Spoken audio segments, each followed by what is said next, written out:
കാസർഗോഡ് പൂച്ചക്കാട്ടെ പ്രവാസി വ്യവസായി അബ്ദുൽ ഗഫൂർ ഹാജിയുടേത് മരണമല്ല, കൊലപാതകമാണെന്ന് തെളിഞ്ഞിരിക്കുകയാണ്. 1.5 വർഷത്തിന് ശേഷമാണ് അബ്ദുൽ ഗഫൂർ ഹാജിയുടെ മരണം കൊലപാതകമാണെന്ന് തെളിയുകയും അതിൽ 4 പേരെ അറസ്റ്റ് ചെയ്യുകയും ചെയ്തിരിക്കുന്നത് മന്ത്രവാദിനിയായ ജിന്നുമ്മ എന്ന പേരിൽ അറിയപ്പെടുന്ന ഷെമീനയുടെ ഭർത്താവ് ഉബൈസ്, കൂടാതെ അസ്നീഫ, ആയിഷ എന്നീ 2 സഹായികളടക്കം 4 പേരെയാണ് ഇന്ന് ക്രൈംബ്രാഞ്ച് അറസ്റ്റ് ചെയ്തിരിക്കുന്നത്. 1.5 വർഷത്തിന് ശേഷമാണ് ഈ കേസിന് വളരെ സുപ്രധാനമായിട്ടുള്ള ഒരു വഴിത്തിരിവുണ്ടാകുന്നത്. നേരത്തെ സ്വാഭാവിക മരണം എന്ന നിലയിൽ അവസാനിപ്പിച്ച ഒരു കേസായിരുന്നു. പിന്നീട് ആക്ഷൻ കമ്മിറ്റിയുടെയും കുടുംബത്തിന്റെയും ഒക്കെ ഇടപെടലിലൂടെ ഈ കേസ് ജിന്നുമ്മയിലേക്ക് എത്തുകയും ജിന്നുമ്മ ഇവിടെ നടത്തിയ തട്ടിപ്പിന്റെയും കൊലപാതകത്തിന്റെയും കഥകൾ പുറം ലോകം അറിയുകയായിരുന്നു. 2023 ഏപ്രിൽ മാസമാണ് പൂച്ചക്കാട്ടെ വീട്ടിൽ അബ്ദുൽ ഗഫൂർ ഹാജിയെ മരണപ്പെട്ട നിലയിൽ കാണുന്നത്. ഗഫൂർ ഹാജി മരണപ്പെടുന്നതിന് മണിക്കൂറുകൾക്ക് മുമ്പ് ഗഫൂർ ഹാജിയുടെ മരുമക്കളും ഭാര്യയും ഒക്കെ വീട്ടിലുണ്ടായിരുന്നു. കുറച്ച് മണിക്കൂറുകൾക്ക് മുമ്പ് മാത്രമാണ് അവർ അവരുടെ വീട്ടിലേക്ക് പോയത്. ഭാര്യ മേൽപ്പറമ്പിലെ ഭാര്യയുടെ വീട്ടിലേക്ക് പോയി. അന്ന് റമദാൻ മാസമായിരുന്നു.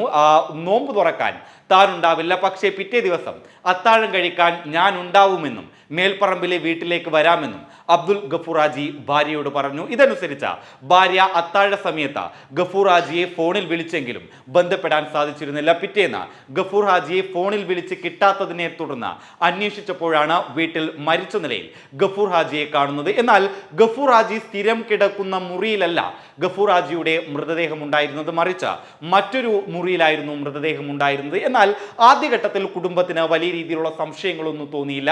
എന്നാൽ ഗഫൂർ ഹാജി മരണപ്പെട്ടതിന് കുറച്ച് ദിവസങ്ങൾക്കോ കുറച്ചാഴ്ചകൾക്കോ ശേഷം ഗഫൂർ ഹാജി തങ്ങളുടെ കയ്യിൽ നിന്ന് സ്വർണം വായ്പയായി വാങ്ങിയതായി ചില ആളുകൾ കുടുംബത്തെ അറിയിച്ചു. ഇതോടുകൂടിയാണ് കുടുംബത്തിന് സംശയങ്ങൾ ഉണ്ടാകുന്നത്.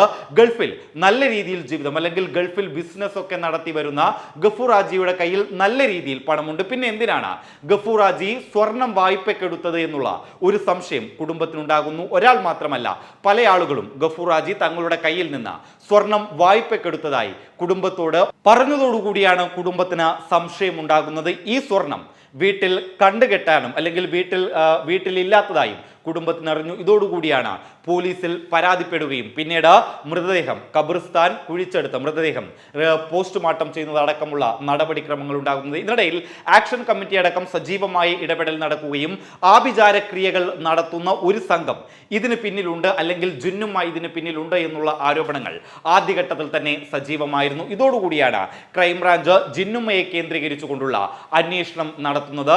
ജിന്നുമ്മയുടെ സഹായികൾ ഗഫൂർ ഹാജി കൊലപ്പെടുന്ന അല്ലെങ്കിൽ മരണപ്പെടുന്ന ദിവസത്ത് പൂച്ചക്കാട് ആ പ്രദേശത്ത് ഉണ്ടായിരുന്നുവെന്ന് ക്രൈംബ്രാഞ്ചിന് വ്യക്തമായി. കൂടാതെ ഈ ജിന്നുമ്മയുടെ സഹായികളുടെ ബാങ്ക് അക്കൗണ്ടുകൾ അടക്കം ക്രൈംബ്രാഞ്ച് അന്വേഷിക്കുകയുണ്ട്. ഇവരുടെ ബാങ്ക് അക്കൗണ്ടുകളിൽ എത്തുകയും വാഹന വായ്പയടക്കം ഒറ്റ ദിവസത്തിൽ അടച്ചു ക്ലിയർ ചെയ്തതും ഒക്കെയുള്ള സംഭവങ്ങൾ ക്രൈംബ്രാഞ്ച് കണ്ടെത്തുകയും ക്രൈംബ്രാഞ്ച് പ്രതികളിലേക്ക് അടുക്കുകയും ചെയ്തു. കൂടാതെ ഇവരുടെ വാട്സപ്പ് ചാറ്റുകളടക്കം ക്രൈംബ്രാഞ്ച് കണ്ടെത്തുകയും ചെയ്തതോടുകൂടിയാണ് പ്രതികളിലേക്ക് ക്രൈംബ്രാഞ്ച് സംഘം എത്തുന്നത്.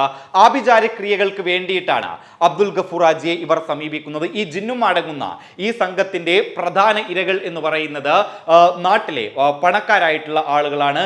ഇവരെ നോട്ട് ചെയ്ത് അവരുടെ അടുക്കൽ ജിന്നുമ്മയുടെ മഹത്വമൊക്കെ അറിയിച്ച ഇവരിൽ നിന്ന് പണം തട്ടുക എന്നുള്ള രീതിയാണ് ജിന്നുമ്മയ്ക്കും ജിന്നുമ്മയുടെ സംഘത്തിനും ഉണ്ടായിരുന്നത്. അതേ രീതിയിലാണ് ഇവർ ഗഫൂർ ഹാജിയെ സമീപിച്ചത്. സമ്പത്ത് കുമിഞ്ഞുകൂടാനുള്ള വിദ്യകൾ അടക്കമായിരുന്നു ഇവർ പറഞ്ഞിരുന്നത് എന്നുള്ളതാണ് ചില റിപ്പോർട്ടുകൾ വ്യക്തമാക്കുന്നത്. ഇത്തരത്തിൽ ഗഫൂർ ഹാജി ഈ ആഭിചാരക്രിയകൾക്കായി പലരുടെ പക്കൽ നിന്നും സ്വർണം വായ്പക്ക് വാങ്ങുകയും അത് ജിന്നുമ്മയ്ക്ക് നൽകുകയും ചെയ്തിരുന്നു. ഇത്തരത്തിൽ 596 പവൻ ജിന്നുമ്മ ഗഫൂർ ഹാജിയുടെ കയ്യിൽ നിന്ന് കൈക്കലാക്കി എന്നുള്ളതാണ് റിപ്പോർട്ടുകളൊക്കെ വ്യക്തമാക്കുന്നത്. ഈ പണം അല്ലെങ്കിൽ ഈ സ്വർണം തിരികെ ചോദിച്ചൊരു സാഹചര്യത്തിലാണ് ഗഫൂർ ഹാജിയുടെ തലയിലേക്ക് ഒരു പ്രത്യേക വസ്ത്രം അണിഞ്ഞുകൊണ്ട് തല ചുമരിലേക്ക് ഇടിപ്പിച്ചുകൊണ്ട് ഗഫൂർ ഹാജിയെ കൊലപ്പെടുത്തുന്നത്. ഏതായാലും സംഭവത്തിൽ ജിന്നുമ്മയെ പോലീസ് അറസ്റ്റ് ചെയ്തിരിക്കുകയാണ്, അല്ലെങ്കിൽ ക്രൈംബ്രാഞ്ച് അറസ്റ്റ് ചെയ്തിരിക്കുകയാണ്. അറസ്റ്റ് ചെയ്തതിന് പിന്നാലെ വലിയ രീതിയിൽ നാട്ടുകാരുടെ ഭാഗത്ത് നിന്നുള്ള പ്രതിഷേധ പ്രകടനങ്ങൾക്കൊക്കെ ഇന്ന് പോലീസ് സ്റ്റേഷൻ സാക്ഷിയായിട്ടുണ്ട്. News desk public Kerala.